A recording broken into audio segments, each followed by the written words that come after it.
I am so honored to spend the afternoon with Richard Parham, who is a World War II veteran, who's a member of the greatest generation. Richard, thank you for spending some time with us. I truly appreciate it. Why don't you tell us a little bit about yourself? Well, all the training I had was just my basic training, and I was sent overseas immediately. Leyte is where I landed, and it was a finishing up of that project. We had about a month left of fighting there. And after that was over, of course, then we went into more training for Okinawa. Okinawa.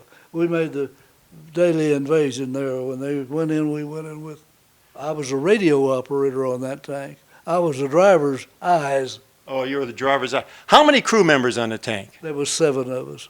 What were their jobs? Well, one of them was the 50 caliber machine gun operator, and one of them was, of course, the driver. You got a driver. And myself, that was 3.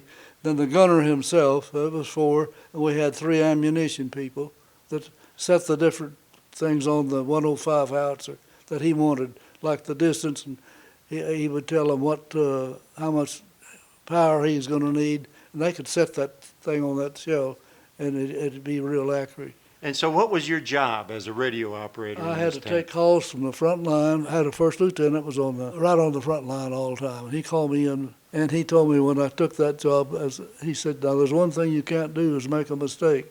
I said, sir, there will be no mistakes because I'm going to have a pad and a pencil, and I'm going to write that down when you call it in, and I'll repeat it. So was he calling in coordinates of where to fire the cannon? No, it was just a direct line he had, some type of radio. I don't know what it was, but he could call direct to me, and to give me the firing call. And that was what was amazing to me. He said, boy, I'm glad you're thinking already, when I told him that. 7 crew members in a tank. No. There's not a lot of room in this tank, is there? Well, it's an open top M7 tank. It doesn't have the turret, the 50 caliber machine gun just out on the nose of it. Okay. And then the 105 howitzer, excuse me. The 50 caliber machine gun, it had I guess you could call a high-rise deal on that thing. The guy that operated that could see over the whole area. He was pretty high. He was a good target, but he had just about 1-inch shield steel all the way around him. And that thing was rotated 360 degrees. He sat on a little stool running that thing. So his head was sticking out, but you were inside the tank. We were inside. Of course, like I said, open top. There was no top on the thing. It was, we could see a lot. I could see quite a lot. I told that 50 caliber machine gun operator, I'd point out a Jap that I could see that he would miss. And I'd tell him what it was, like 1 o'clock or 2 o'clock or whatever.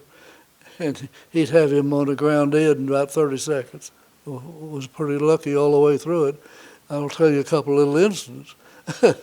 One of them was, we went in these little streets over there was real small. Nothing they had would even compare with that tank, and they drove around. But they built 4 corners on that thing, and there was an intersection. And it was really just built out of big rocks. How they got them in there, I don't know. Never did see any heavy equipment to do it. But they would build it had been built for years. They was preparing for this war for a number of years, I'm sure. Okay, which island? Are we on Okinawa? On Okinawa. And we got hung up in that thing, couldn't get. If we went forward, we were driving right into the enemy, and we had to take a right or left turn. And I told the driver, I said, they shot one overhead on us, an artillery shell, and then one right in front of us. And I said, we got about a minute to get out of here. And I said, the only way we can do it is to hopefully knock one of them walls down and get on the side streets and get out of here. And that's what we did. I told him, and I told the driver, I said, put it low, give it all the power it has, and I said, we will just pray that we get out of here. And we went about 100 feet when they hit one right where we was trying to get out of. Just a matter of a minute, less than a minute. So a shell hit the tank that you were in? They were shooting at us. That's what I told the driver. The driver couldn't see nothing where he was. A little opening about that high, about maybe 18 inches this way. Believe it or not, we were off of the front line, back down behind a little hill we thought was safe.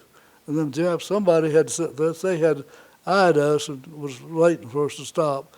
And we had stopped and got out It was about 85 degrees and 100% humidity. And everybody started taking their helmets off and everything that, they could shed. And about 2 minutes later, they sent a little artillery shell in there. And it was about here was the corner of that door, about 12 or 14 feet. And that went off, and a piece of that hit me. There's a hole in my head right there. Doesn't affect your brain, though, has it, though, Richard? But it so this did. is a piece of shrapnel. You Oh, kept yeah. it as a souvenir. Yeah, I've got it. She's got it somewhere. Yeah, but it had a hook on it. And he said he knew that they x-rayed that before they ever tried to do anything with it. And he said it's right on your membrane of your skull. And he said, I can't tell from the x-ray whether it went through it or, at all. But anyhow, he took the steel out, and it hadn't gone through. But he said if that had gone through, it probably would have affected me the rest of my life if it didn't kill me then.